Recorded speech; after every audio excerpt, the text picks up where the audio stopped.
Welcome back to Sports Talk Live Buffalo Plus. I'm Sports Director John Scott, joined as always by our insider Vic Carucci. Bills with an extra day to prepare this week, coming off their first loss of the season. Now heading to Atlanta to face the Falcons on Monday Night Football. Of course, we will dive into that, plus get the opponent's perspective down in the ATL here. Vic, few days to kind of let it marinate even more. Where do you think things went wrong, and where do you think this team needs to respond coming off their first defeat? Yeah, let's start with where it went wrong. And I think things were headed in the wrong direction before this game. This Bills team was clearly living on the edge in those back-to-back wins against the Dolphins, against the Saints, two teams against which they shouldn't have struggled as much as they did. I think it's still fair to say, based on what those teams are all about.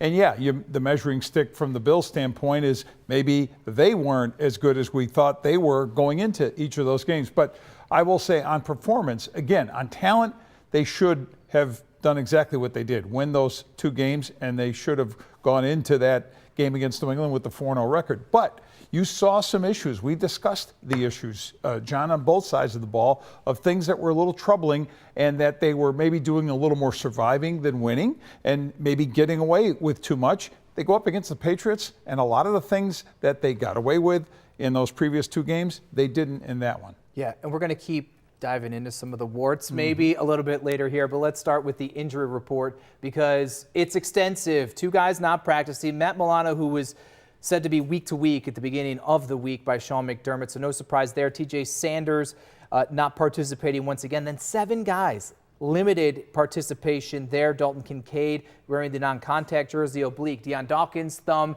DeMar Hamlin, pec. Ed Oliver, limited with that ankle injury that's kept him out for weeks and weeks. Taylor Rapp, Curtis Samuel, Dorian Williams, all limited there. It goes without saying here, this isn't where you want to be, but it's good that they have an extra day here. This is just Thursday. Yeah, and that's how I was looking at it as well. It feels later in the week just because of where your mind normally is on a Thursday, but that's a lot of limited / DNPs on that list, and not unusual to be 6 weeks into the season and having that many guys banged up or show up on the injury list. I think a lot more than that are banged up on the roster, as are players on all rosters. But something to look at, and I guess it reminds us that the bye that's going to follow this game can't come soon enough. Absolutely. Ed Oliver, obviously, I would put at the top of the list of the most critical to get back to health there. Dorian Williams also certainly with the injury to Matt Milano. Now we're going to take a step forward here and not focus as much on the upcoming opponent in this one. We will have a special pregame edition on Monday Night Football here leading into the game of Sports Talk Live. I want to talk about some of those issues that have not just popped in the loss to the New England Patriots, but that we have discussed a little bit, but I think are kind of rising to the top. And let's start at wide receiver. It obviously was a hot topic throughout the offseason. Brandon Beane dumping some gasoline with his response on WGR 550 earlier in the offseason. But Vic, it is clear that overall they do not have people that can consistently separate and make plays, and that's even with the MVP quarterback throwing him the football. You know, you wonder if the climate with this team were different. Say, like Philadelphia's, where you're dealing also with a 4-1 team that suffered its first loss in the same timetable as the Bills in Week 5. And what's going on there? You know, you got some players like A.J. Brown, very vocal about not getting his targets, and even in winning, you know, where is it? In Buffalo, you don't have that star, so that's one reason a conversation like that doesn't happen.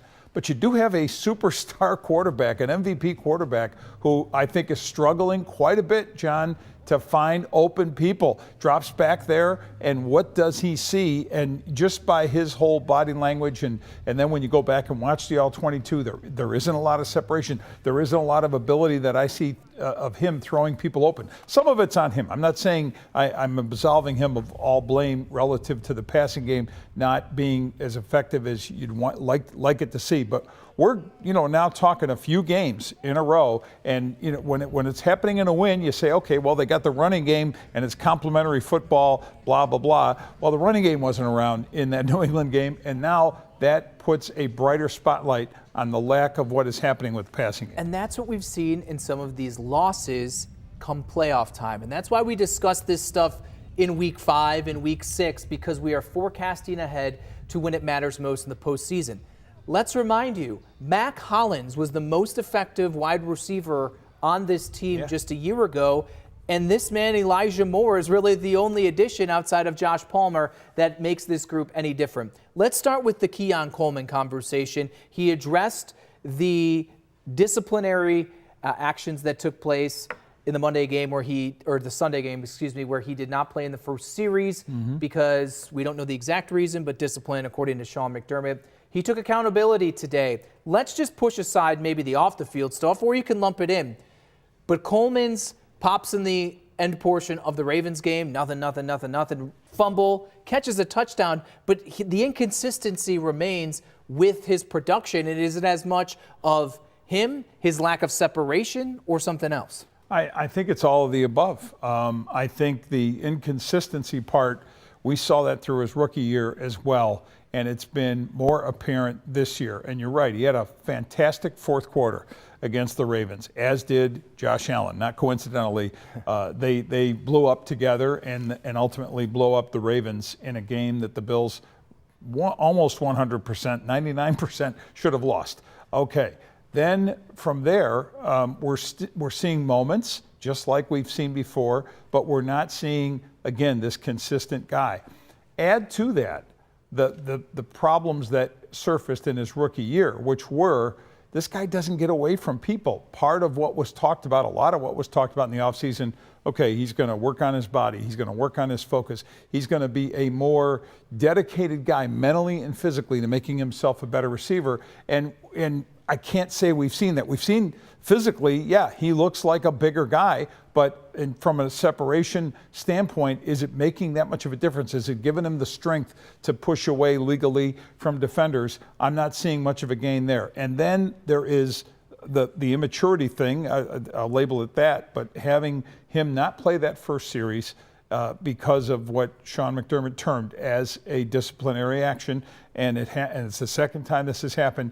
It makes you wonder, it just makes you wonder, are there other things going on besides the things that we can see that are obvious? Yeah, we will see. I think Josh Palmer also in the wide receiver conversation. I spoke with him after practice today. He's still getting more comfortable, but it's a challenge when you're also not consistently seeing targets as well. I think he, as the big signing of the offseason at that position, needs to be more involved. Let's slide over to cornerback too, a conversation we've also had a bunch of times.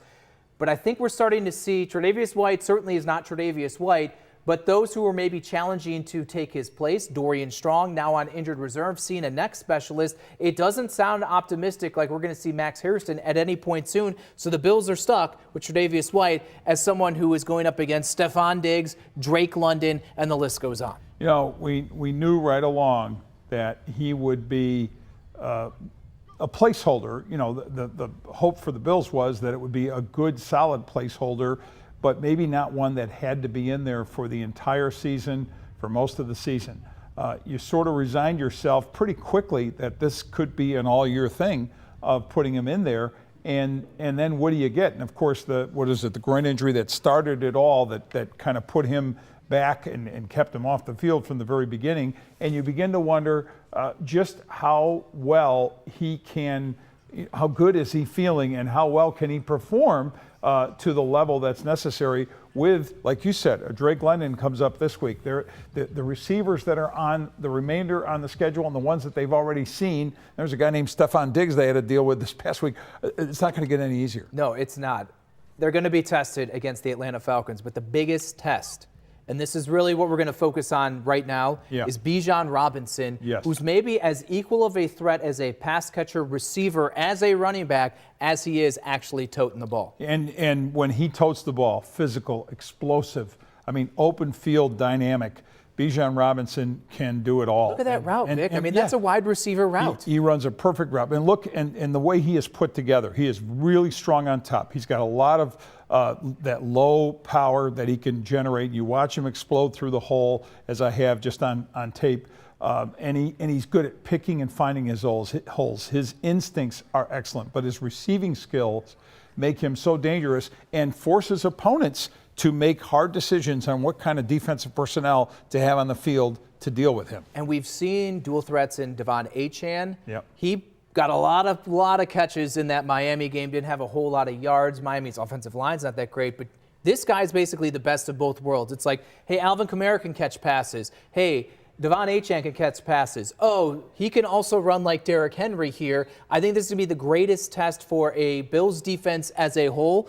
Their tackling is something that I think has really, really been problematic. For sure. And I think gap integrity is another phrase with some of these defensive linemen. And if you don't get Ed Oliver or TJ Sanders back in some of these things, now you're thrusting a young Landon Jackson maybe in some action as well. It could be really, really problematic. And, you know, the linebackers, the safeties, or, you know, whoever the DBs have to be on point with their tackling, because this guy is going to get second level. You just can't make sure, you got to just make sure he's not taking it to the house repeatedly. Those kinds of plays can happen. And we will get more into the matchup itself on Sports Talk Live leading into the game on Monday. For more on the matchup right now, let's go to someone who has covered the Falcons. Vic's chat with Maria Martin from our sister station down in Atlanta. That's coming up after a break here on Sports Talk Live Plus.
Welcome back to Sports Talk Live Plus. It's our regular time in the show to get some perspective from the Bills' opponent's side. This week, Vic chatting with Maria Martin from our sister station in Atlanta here. Good to get some perspective always down there. Tell us about your chat. Yeah, so Maria, sports anchor in Atlanta, and the place we started was where you and I just left off and asking her about Bijan Robinson.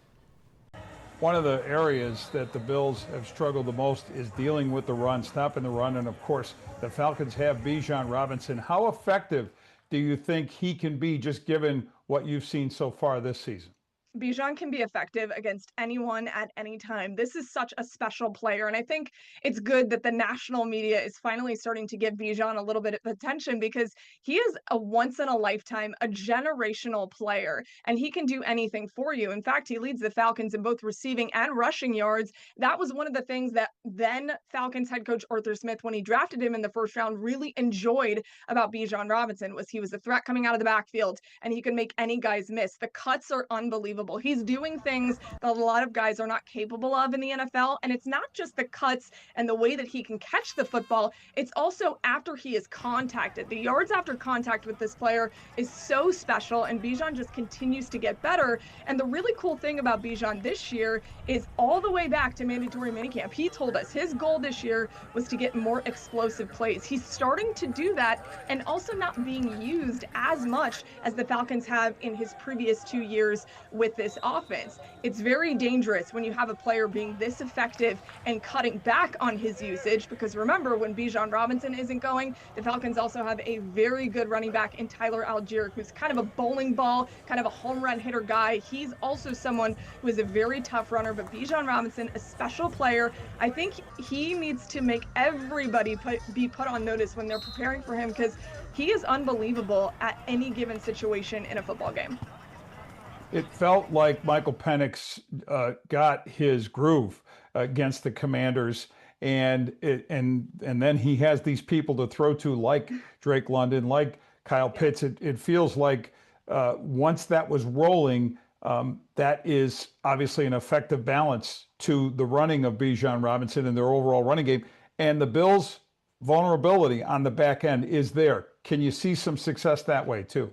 Yeah, I can. And the dangerous thing when you're talking about the Bills preparing for the Falcons is this offense is starting to figure things out, Vic. I think that's a really good point. And when you look at what happened against the Commanders, it was critical. Not only did they win, but did they show improvements? And it's easy to show improvements coming off a Panthers game. I understand that, because they didn't look good on any phase of the football. But offensively, they did get away from some of that predictability, which was a lot of the criticism around this Falcons offense heading into that game. There was such a big conversation about the way in which they use the pistol, which in my opinion was never really the issue. It was the predictability in which they were in the pistol, what the down and distance was. You kind of knew what the Falcons were going to be doing. They got away from that. They dipped into play action a little bit more, opened up Michael Penix Jr. He was making throws all over the football field, which I thought was a really encouraging sign. And especially for Michael, who we know back in his days in Washington, his deep ball is a big threat. He hasn't really been able to do that so far through 4 games. And that's just because these defenses are not really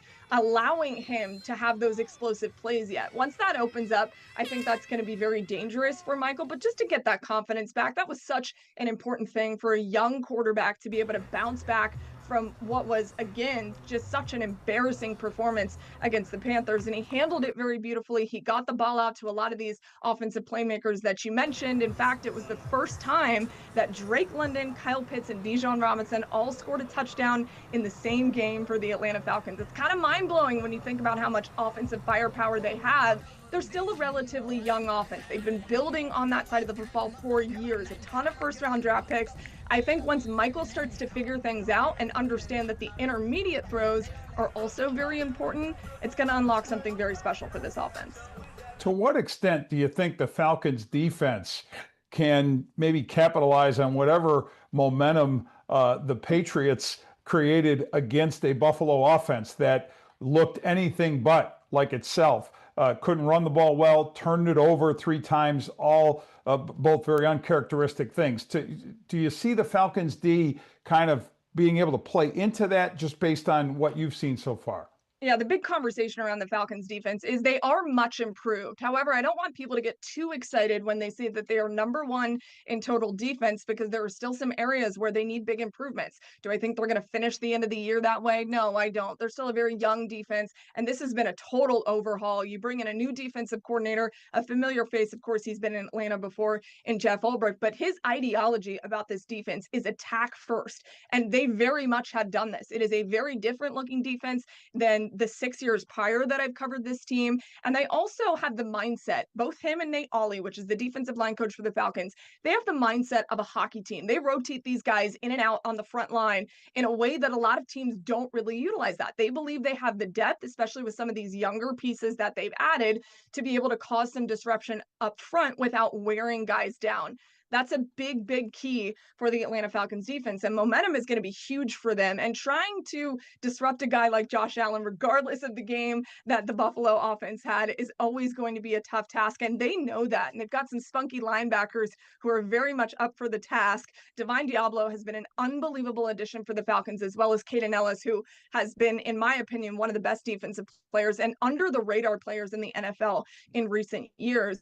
They know they have a very tough task and a guy that can extend plays really well. The good news for them is they have faced quarterbacks that have the ability to do that through 4 games. Granted, they're not as big as Josh Allen. They're a little bit easier to take down. However, this defense can be disrupted. They've shown you through 4 games that they are feisty, they're willing to get after the quarterback, and their first step is very quick, much quicker than it has been in the past. They've got young pieces up front in those edge pieces that they drafted in the first round, and they've put a lot of work in making this defense look better. And the secondary also going to have to be on their P's and Q's just in case those extended plays happen, which we know Buffalo is very apt to do. All right, Maria Martin, again from our Tegna sister station in Atlanta. Fun fact about her that I found out during the interview, her husband is former Bill quarterback Levi Brown. Married to him. He was a 2010 draft pick. And the thing that stands out to me about what she just discussed from their defensive perspective is Jeff Ulbrich, the defensive coordinator for the Falcons. Of course, he had been with the Jets, and he was an interim coach with the Jets too. But his scheming is aggressive and smart. He too, former player, but he really, and he gets his guys, he's a ball of energy, and he gets his guys to play at that high energy level. Falcons' #1 defense in all of football in yards allowed per game and 244. We'll see if the Bills offense can try to get right against another stiff opponent. Let's shift gears to a broader view of the division and conference. Following that Bills loss, we finish this edition of Sports Talk Live Plus after the break.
Final segment here on Sports Talk Live Plus here with Vic Carucci. I'm John Scott here. This is where we take a little wide view of where things are within the AFC East as well as the AFC in general, especially coming off a rare Bills loss. This is what's on tap for the rest of the AFC East, who will certainly be in action before the Bills play on Monday Night Football. Broncos 3-2, 0-5 Jets, Vic. They're out in London. I'm not necessarily believing the Jets are going to get their first win of the season. No.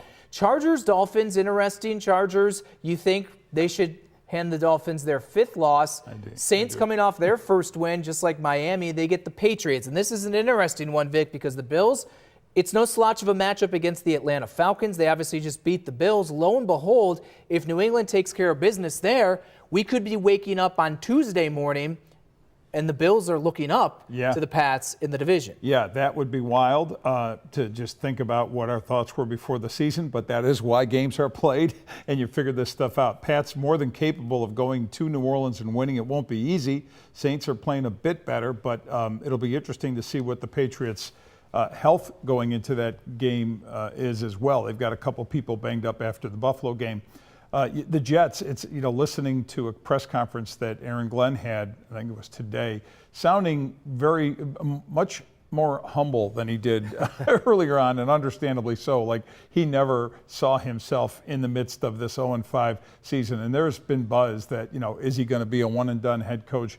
We'll see on that. The Dolphins, a lot of buzz there about Mike McDaniel's future as a head coach, and people trying to speculate who will step into the breach there. I think this Charger team, they got to be ripe to rebound and come back and get a victory there. All right, let's zoom out to the AFC as a whole. Bills still would be the number 2 seed if things ended today. Colts number 1. Steelers, who I'm going to say it, I still think they're frauds, but their division is not very good. Then you see how things stack out with New England there. Vic, I know the ones you wanted to touch on is who is not listed here. That is Cincinnati, Kansas City, and the Houston Texans are the next group of people knocking on the door. The next group, and Kansas City's knock is getting more faint. I mean, as much as there are some things to like about what they've been doing, but that Jacksonville game, allowing that to get away from that was killer, was absolute killer. And it makes you wonder, is Jacksonville, a team to really look out for? Are they starting to come into their own a bit? That's possible. Houston, I don't know. Got some doubts and questions about them that I didn't think I'd have, and I do. The Ravens, you might as well just pack it in. Right. It's weird to think that as we look at this,